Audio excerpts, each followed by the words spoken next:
हरने वाला, हृदय में शांति भरने वाला।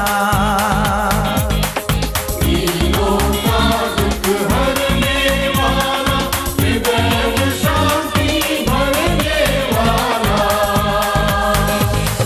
जय जन रंजन जय दुख भंजन, जय जन रंजन जय दुख भंजन, जय जयकार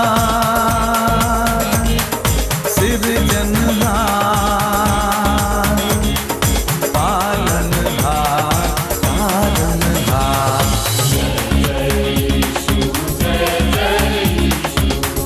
प्रभु यीशु मसीह का पुनरुत्थान मसीह विश्वास का आधार है।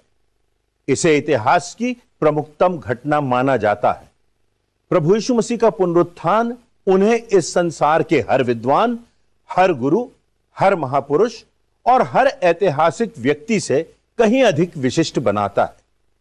पुनरुत्थान मसीह शिक्षाओं का केंद्र है। पौलुस जब पवित्र शास्त्र बाइबल में कुरिन्थियों की कलीसिया को पत्र में लिखता है, वह कहता है कि यदि मसीह नहीं जी उठा तो हमारा प्रचार करना व्यर्थ है और तुम्हारा विश्वास करना भी व्यर्थ है। यदि प्रभु यीशु मसीह का पुनरुत्थान नहीं हुआ तो हमारा जीवन, हमारी सेवा, हमारा प्रचार, हमारा सताव सहना, हमारा अपमान सहना, यहां तक कि हमारी आराधना और हमारा विश्वास सब कुछ व्यर्थ है। वास्तव में यदि प्रभु यीशु मसीह जी नहीं उठा तो मसीहत एक महज नाटक है, एक ढोंग है, आधारहीन और बेबुनियाद बात है। और बाइबल में यहां तक लिखा हुआ है कि हम परमेश्वर के झूठे गवाह ठहरे। बाइबल और अन्य इतिहासकारों की लेखनी यीशु मसीह के पुनरुत्थान की घटना को सत्यापित करती है। परमेश्वर का धन्यवाद हो, प्रभु यीशु मसीह हमारे विश्वास का आधार खोखला नहीं है, यह ठोस है, अटल है, मजबूत और सत्यता पर आधारित है। निश्चित ही प्रभु यीशु मसीह मृतकों में से जी उठा है। अब प्रश्न यह उठता है कि आज इस घटना से हमारा क्या संबंध है? यह 2000 साल पुरानी बात हमारे लिए क्या महत्व रखती है? पुनरुत्थान के सत्य में आज हमारे लिए कौन सी शिक्षा है? इसी संदर्भ में कुछ बातों पर हम विचार करेंगे। पहली बात, हमें परमेश्वर की सामर्थ पर विश्वास करना चाहिए। जब प्रभु यीशु मसीह को पकड़वाया गया कि उन पर दोष लगाया जाए तो उनके विरुद्ध अनेक प्रकार की शक्तियां कार्यरत थी। सबसे पहले सारी धार्मिक शक्तियां प्रभु यीशु मसीह के विरोध में थी। बाइबल में बार बार यह वर्णन है कि शास्त्री और प्राचीन, महायाजक और फरीसी एवं तथाकथित धर्मगुरु षड्यंत्र रच रहे थे। वे सब सोचते थे कि कैसे प्रभु यीशु मसीह पर दोष लगाकर उसे समाप्त कर दें, क्योंकि उनके पास से भीड़ चली गई थी, उनके पास आने वाला दान कम हो गया था, लोग उनके अधिकार को चुनौती देने लगे थे। इन तथाकथित धर्म गुरुओं की भ्रष्टता को प्रभु यीशु मसीह ने चौराहों पर उजागर कर दिया था। लोग उनके कपट और भ्रष्टता से परिचित हो गए थे, इसलिए ये सब लोग घबराए हुए थे और उनका प्रयास था कि प्रभु यीशु मसीह को मरवा दिया जाए। शासन और राज्य की शक्ति, यहां तक कि राजा की शक्ति भी प्रभु यीशु मसीह के विरोध में थी। बाइबल में इस बात का वर्णन है कि प्रभु यीशु मसीह को गवर्नर के सामने खड़ा किया गया, न्यायाधीशों और अन्य अधिकारियों के सामने यीशु का अपमान किया गया। शासक घबराए हुए थे क्योंकि लोग प्रभु यीशु मसीह को राजा बनाना चाहते थे। लोग सोचते थे इनका राज्य आएगा तो कोई भूखा ना होगा। लोगों ने देखा था कि वे आश्चर्यजनक रूप से हजारों को भोजन देते हैं। लोग सोचते थे यीशु का राज्य आएगा तो कोई बीमार नहीं होगा, क्योंकि ये लोगों को चंगा कर देते हैं। उनके स्पर्श मात्र से अनेकों को रोगों से मुक्ति मिल जाती थी। लोग सोचते थे कि यीशु का राज्य आएगा तो कोई मरेगा नहीं, क्योंकि ये तो मृतकों को पुनर्जीवित कर देते हैं। इस कारण शासक डरे हुए थे और यीशु को मार डालना चाहते थे। इतना ही नहीं, बल्कि न्यायपालिका की शक्ति भी यीशु के विरोध में थी। आज हम कहते हैं कि हमें अपनी न्यायपालिका पर पूरा विश्वास है। हमारी न्यायिक प्रक्रिया अभी भी उत्कृष्ट है, परंतु उस समय उस देश की न्यायपालिका भी प्रभु यीशु मसीह के विरोध में थी। उन्हें अदालत में खड़ा कर दिया गया। उन पर अदालत में, पिलातुस की अदालत में आरोप लगाए गए। यह लोगों को भड़काता है, कैसर को कर देने से मना करता है, शासन के नियमों की अवहेलना करता है। आरोपों को लगाने वाली एक बड़ी भीड़ के सामने न्याय करने वाला पिलातुस विवश हो जाता है। न्यायपालिका की शक्ति कमजोर हो जाती है और पिलातुस यीशु मसीह को लोगों की इच्छा के अनुसार दंडित होने के लिए आगे भेज देता है। एक और तथ्य था कि भीड़ की शक्ति प्रभु यीशु मसीह के विरोध में थी। भीड़ की नारेबाजी, भीड़ का चिल्लाना, भीड़ का प्रभाव न्यायाधीश को अपना न्याय बदलने पर मजबूर कर देता है। लोग चिल्ला चिल्ला कर कह रहे थे कि हमारे लिए अपराधी बरअब्बा को छोड़ दो, उसका लहू हमारी संतानों पर हो, परंतु यीशु का काम तमाम करो। इस प्रकार सांसारिक रूप से देखें तो ये सारी शक्तियां प्रभु यीशु के खिलाफ थीं। इन शक्तियों ने मिलकर वही किया जो सबसे बुरा हो सकता था, जो अधिकतम हो सकता था। उन्होंने प्रभु यीशु मसीह को मार डाला, उसको मृत्यु दंड दे दिया। क्रूस पर प्रभु यीशु मसीह ने अपना प्राण त्याग दिया और तब सबने सोचा कि यीशु पराजित हो गया, उसका अंत हो गया, वह इतिहास के पन्नों में एक अपराधी बनकर मार डाला गया। परंतु बात यहां समाप्त नहीं हो जाती। फिर तीसरे दिन रविवार का दिन आता है और तब परमेश्वर की शक्ति इन सारी शक्तियों को परास्त कर देती है। संसार की सारी शक्तियां परास्त हो जाती हैं। परमेश्वर की सामर्थ इन सारी शक्तियों पर प्रबल हो गई और प्रभु यीशु मसीह का पुनरुत्थान हुआ। कब्र पर तैनात पहरेदारों का पता नहीं चला, कब्र पर लगी रोमी सरकार की मोहर का पता नहीं चला, कब्र पर रखे गए बड़े पत्थर का पता नहीं चला। धार्मिक संगठनों की शक्ति ध्वस्त हो गई, न्यायपालिका के अन्याय का जोर नहीं चला, राजा की शक्ति भी पराजित हो गई। परमेश्वर की शक्ति की विजय हुई और प्रभु यीशु मसीह ने मौत को पराजित कर दिया। वे कांटे, वह थूक, वे थप्पड़, वे कीलें, हथौड़े सब व्यर्थ हो गए। भीड़ का चिल्लाना निष्फल हो गया।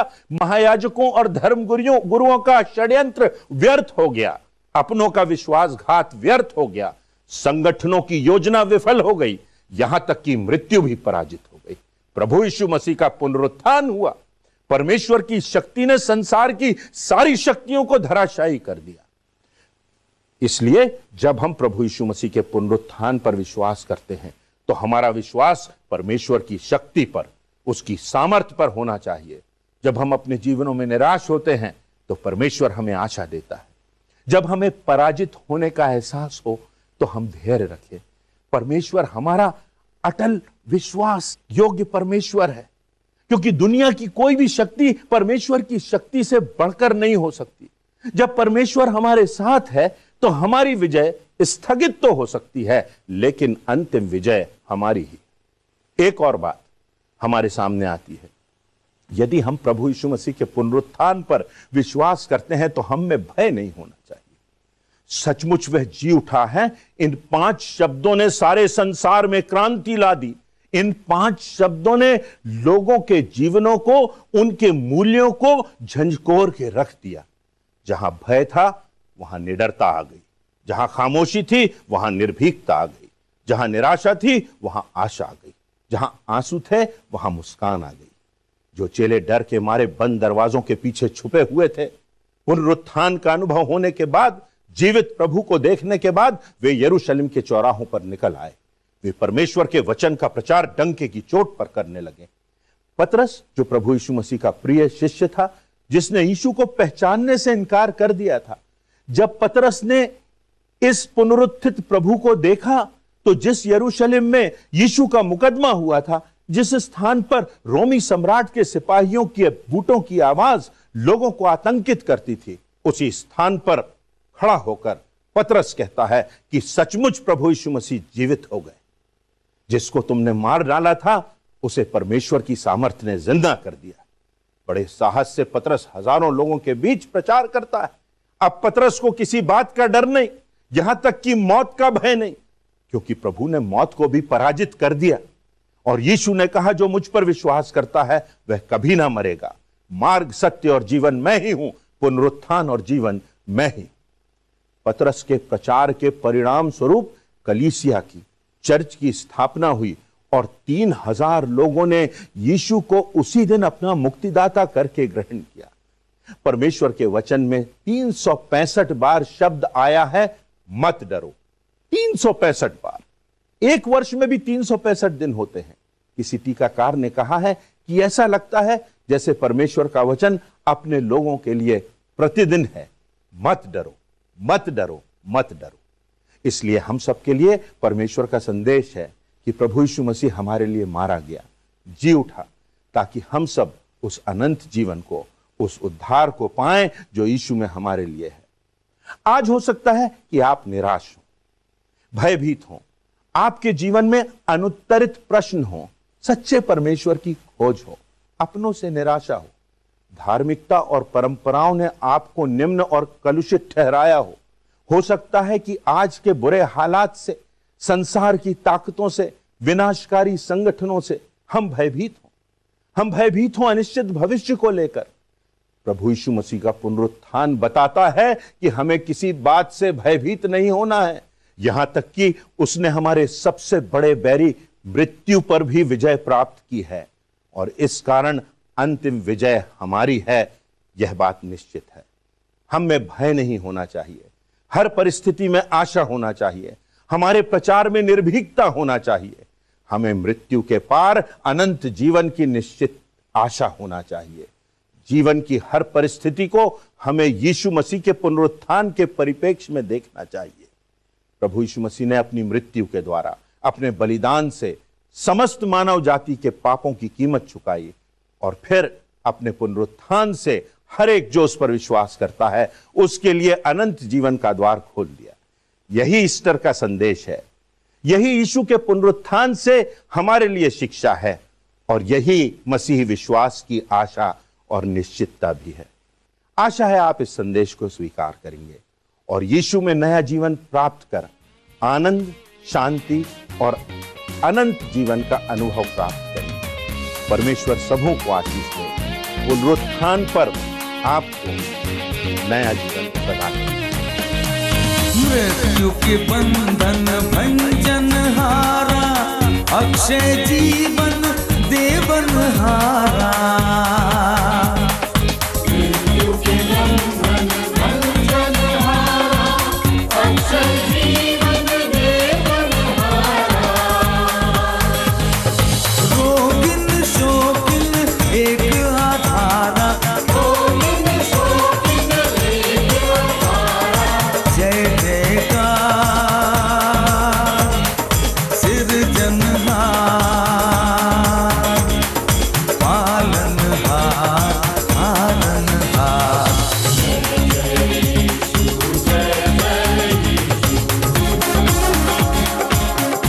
सारे विश्व में ईस्टर का पर्व बड़े आनंद और उत्साह से मनाया जाता है। बाइबल के अनुसार देखें तो वास्तव में यह पुनरुत्थान का पर्व है। इस दिन हम स्मरण करते हैं कि प्रभु यीशु मसीह मृतकों में से जीवित हुए थे। पुनरुत्थान की बात इसलिए भी प्रमुख है क्योंकि इतिहास की यह एक ऐसी घटना है जो अपने आप में अद्वितीय है। प्रभु यीशु मसीह का पुनरुत्थान हुआ, वे मृत्यु को पराजित कर जीवित हुए और आज भी जीवित हैं। पुनरुत्थान का अर्थ मात्र प्रभु यीशु मसीह का पुनर्जीवित हो जाना नहीं। पुनरुत्थान का अर्थ यह भी नहीं कि प्रभु यीशु मसीह आज अपनी शिक्षाओं, अपने आदर्शों और अपनी प्रेरणा के कारण जीवित हैं, परंतु यह कि प्रभु यीशु मसीह ने मृत्यु पर विजय प्राप्त की और वे पुनर्जीवित हुए और आज भी परमेश्वर के स्वरूप में स्वर्ग के सिंहासन पर विराजमान हैं। इसी संदर्भ में यह भी उल्लेखनीय है कि अनेक गैर मसीही इतिहासकारों ने अपनी लेखनी में प्रभु यीशु मसीह की इस घटना का विवरण दिया है।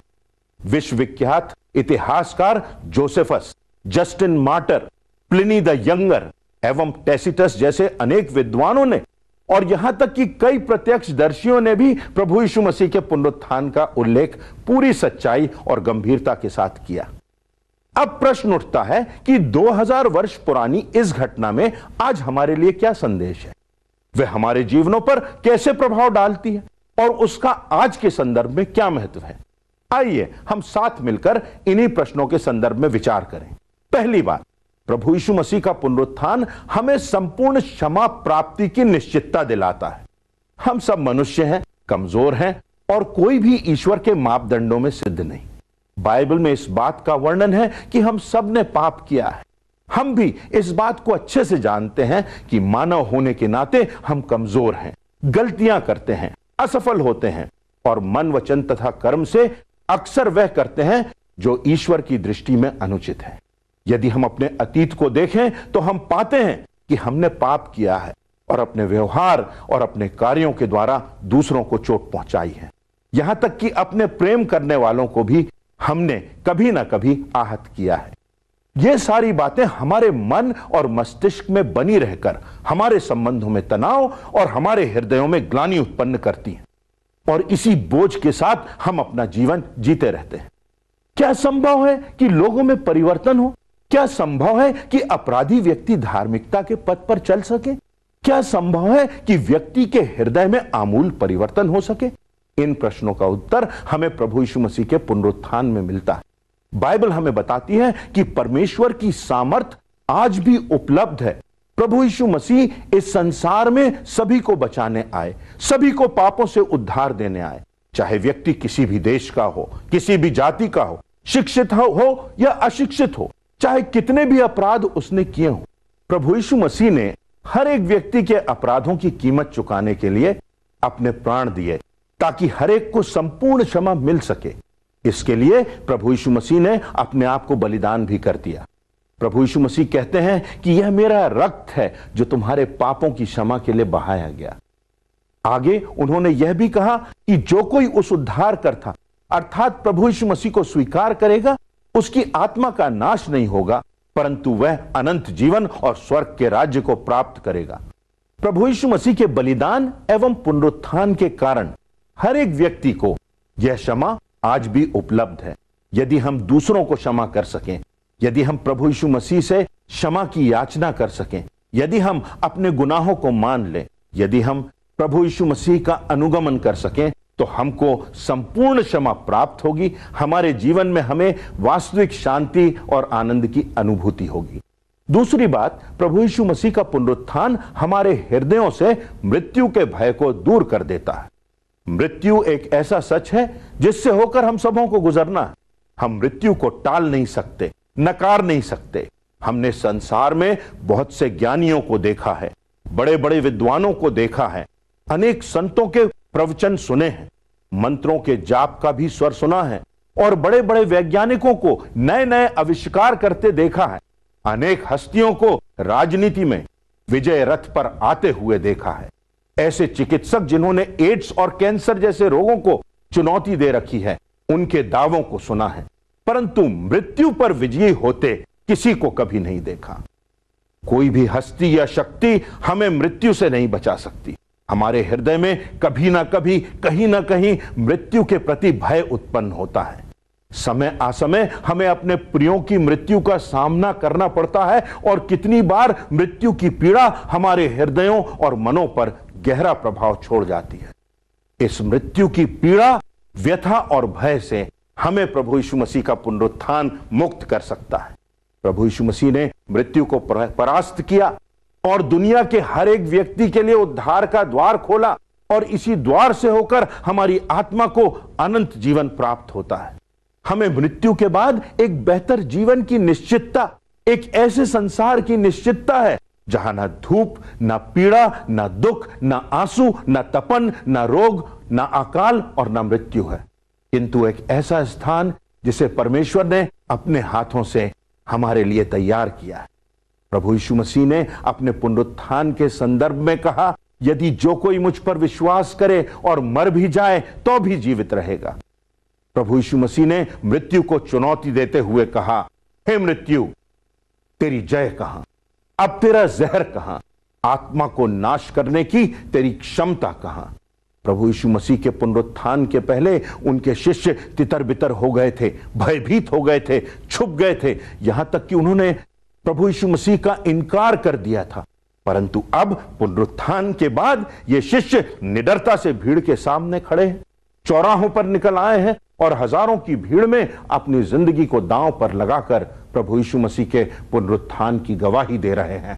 मृत्यु पर इस विजय को देखकर उन्हें अब किसी व्यक्ति, शासन और अधिकारी का भय नहीं। वे तो सच्चाई की गवाही दे रहे हैं। वे तो उन बातों को कह रहे हैं जो उन्होंने घटित होते देखी थी, जिन बातों से उनकी संवेदनाओं को स्पर्श किया गया था। जिस पुनरुत्थान की सामर्थ्य ने उनके दिल, दिमाग और आत्मा को निडरता से भर दिया था। अब वे दुनिया के कोने कोने तक प्रभु यीशु मसीह की गवाही दे रहे थे। प्रभु यीशु मसीह के अधिकांश शिष्यों की हत्या कर दी गई। उनके परिवारजनों को उनकी आंखों के सामने तलवार से काट डाला गया, परंतु अब मृत्यु का भय नहीं। आज के संदर्भ में मेरे और आपके जीवन से भी मृत्यु का भय समाप्त हो जाएगा यदि हम प्रभु यीशु मसीह की मृत्यु, उसके पुनरुत्थान और उसके उद्धार को समझ सकें, उसके महत्व को स्वीकार कर सकें। तीसरी और अंतिम बात, प्रभु यीशु मसीह का पुनरुत्थान हमें हमारे अनंत धाम की निश्चितता प्रदान करता है। हम जान सकते हैं कि मृत्यु के बाद क्या होगा। हम जान सकते हैं कि यही संसार सब कुछ नहीं है। हम जान सकते हैं कि हम परमेश्वर के द्वारा निर्मित उसकी सर्वोत्कृष्ट रचना है और परमेश्वर ने हमें मात्र इसके लिए नहीं सृजा कि हम जिए, चैन से रहें, जिंदगी में सोचें कि सफल हो गए और उसके बाद मिट्टी और राख में हमारा समापन हो जाए। परमेश्वर की मेरे और आपके लिए एक महान योजना है। उसने हमको अपनी समानता में सृजा, हमारी माता के गर्भ में हमको अद्भुत रीति से रचा, इस जीवन में हमको क्षमा किया, अपनी आशीषों से परिपूर्ण किया, यह जिंदगी दी, संबंध दिए, संभावनाएं दी और इस जीवन के बाद एक अद्भुत स्थान हमारे लिए तैयार किया जिसे हम स्वर्ग कहते हैं। मृत्यु के बाद हमारा क्या होगा, हम कहां जाएंगे, हम किस रूप में होंगे, क्या हम भटकते रहेंगे? इन प्रश्नों का उत्तर प्रभु यीशु मसीह के पुनरुत्थान में हमें मिलता है। प्रभु यीशु मसीह के पुनरुत्थान पर हमारे लिए संदेश है क्षमा का, शांति का, अर्थपूर्ण जीवन का, मृत्यु पर विजय और अनंत जीवन की निश्चितता का। हम सबों के लिए प्रभु यीशु मसीह ने स्वर्ग का द्वार खोल दिया है जिसमें हमारी आत्मा के लिए अनंत का स्थान है। इन सब बातों पर प्रभु यीशु मसीह के पुनरुत्थान की घटना मुहर लगाती है। हम भी इस ऐतिहासिक घटना के परिप्रेक्ष्य में अपने जीवनों को देख सके, हमारी पीड़ाओं, हमारी व्यथाओं, हमारी चिंताओं और हमारी जिंदगी में अपराधों के बोझ से प्रभु यीशु मसीह आज भी हमें मुक्त करने को तैयार हैं यदि हम उन पर विश्वास करें और उनके वचन के प्रति आज्ञाकारी बने। पुनरुत्थान का पर्व हम सबों के लिए आशीष का कारण बने, ऐसी हमारी प्रार्थना है। परमेश्वर आप सभी को आशीष दे। जय जयकार कर